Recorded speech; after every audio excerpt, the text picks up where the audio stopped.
Buat kalian penggemar baju kaos custom, saya mau ngasih tahu kalian kalau ada online shop di Tokopedia yang jual baju-baju bertema film dan TV series seperti yang saya pakai di video ini. Kalian bisa cek langsung ke toko custom baju, di situ kalian bisa nemuin kaos-kaos bertema TV series, bertema film, game, dan lain-lain. Tapi kalau kalian nggak suka atau nggak cocok dengan desain yang udah ada, kalian bisa buat dengan desain kalian sendiri. Untuk bahannya pakai Combat 30S yang adem dipakai, nyerap keringat, dan potongannya pas banget di badan. Dilihat dari ratingnya, banyak banget yang puas. Jadi untuk informasi desain dan harganya langsung aja cek tokonya, link pembelian akan saya taruh di deskripsi. Halo semuanya, di video ini saya mau bahas serial keluaran terbaru dari Netflix yang judulnya Control Z.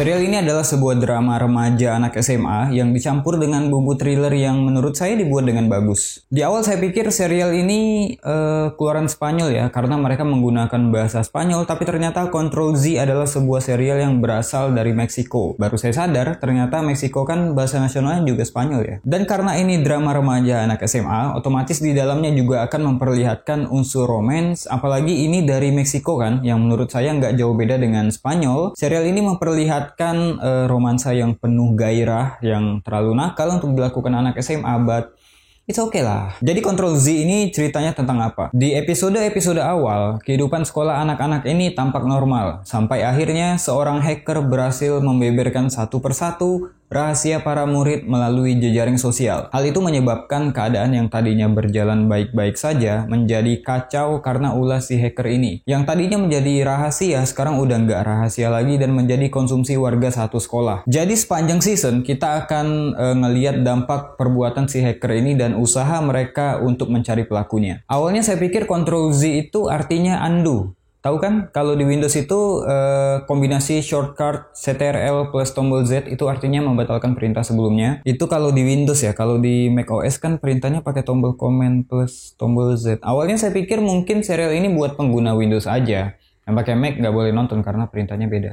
Menurut saya huruf Z di sini mewakili generasi Z, yang mana generasi Z atau yang biasa kita sebut dengan kaum milenial adalah generasi digital yang menganggap teknologi informasi dan berbagai aplikasi di smartphone itu bukan sebagai perangkat atau platform saja, tapi udah jadi lifestyle. Mereka cenderung mengumbar segala sesuatu tentang hidup mereka lewat smartphone tanpa memperdulikan privasi lagi. Gen Z atau Gen Z juga menempatkan uang sebagai prioritas, cenderung egosentris, individualis, maunya serba instan dan lebih suka berkomunikasi lewat sosial media. Di serial ini udah kelihatan banget, dari awal episode udah nunjukin betapa anak-anak SMA ini terlalu overuse dalam menggunakan smartphone. Mereka bangga sama status sosial dan lebih mementingkan citra mereka di dunia maya. Saya juga heran dengan keadaan sekolah yang ada di serial ini ya. Entah itu memang mau menggambarkan separah itukah Gen Z di zaman sekarang? Padahal penampakan sekolahnya itu kan elit banget, termasuk sekolah modern, walaupun mirip dengan Ciwolk yang ada di Bandung ya. Kalau dilihat sekolah juga udah bukan jadi tempat belajar dan anak-anak di sini udah kayak nggak ada akhlak gitu men sama guru-gurunya. Sejenak saya bersyukur ya orang Indonesia masih hidup dengan norma dan moral. Tapi saya harap itu cuma di serial aja. Tapi kalau memang kenyataan anak-anak SMA di Meksiko kayak gitu,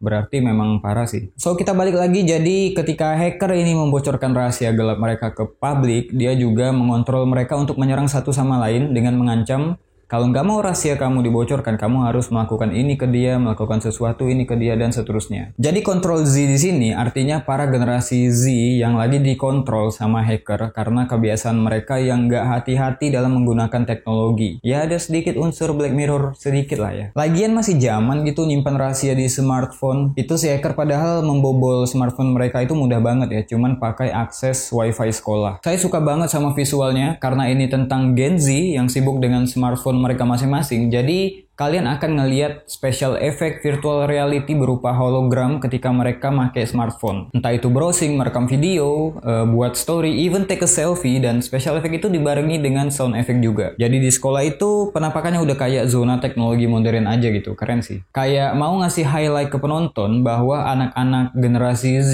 memang udah kecanduan pakai smartphone. Kemudian kalau kita bicarain karakter di Control Z, fokus kita pastinya akan ke karakter Sofia. Saya awalnya nggak suka dengan pemilihan aktris yang meranin karakter Sofia ini, tapi lama-kelamaan jadi suka banget karena pembawaannya yang enak. Sofia ini orang yang mau membongkar kedok dari si hacker tersebut. Karakter Sofia di sini digambarkan sebagai cewek yang cerdas tapi menarik diri dari pergaulan alias Cooper. Di sekolah dipanggil freak dan dia juga punya kemampuan deduksi ala-ala Sherlock. Kalau kalian pernah nonton Sherlock versi Benedict Cumberbatch dengan science deduction-nya, karakter Sofia di sini juga punya kemampuan yang sama. Ya bisa dibilang ini Sherlock versi perempuan anak SMA. Malah saya bilang Control Z ini mungkin meniru Sherlock dari segi editing pas bagian deduction show off-nya itu. Nanti next time boleh deh saya bahas serial Sherlock buat kalian. Control Z itu serial yang bagus, acaranya menarik, aktingnya juga bagus. Kita juga mengeksplor banyak hal selain drama remaja anak SMA. Ada bullying, ada rasisme, ada seksisme, ada depresi, kehamilan remaja, skandal, dan lain-lain yang bisa kalian ambil pesan moralnya. Tapi saya nggak tahu dengan kalian, saya agak terganggu dengan filmmakingnya. Ada beberapa adegan yang nge-cutnya itu nggak rapi, walaupun itu cuma detail kecil ya. Tapi pas saya nonton, karena saya menyadari hal itu, saya jadi ke-distract. Di bagian writingnya juga kurang ya kalau menurut saya. Serial ini dimulai dengan bagus sebenarnya, tapi makin lama makin banyak plot hole yang membuat kesenangan nonton serial ini tuh jadi menurun. Ada beberapa hal yang diliatin di sini,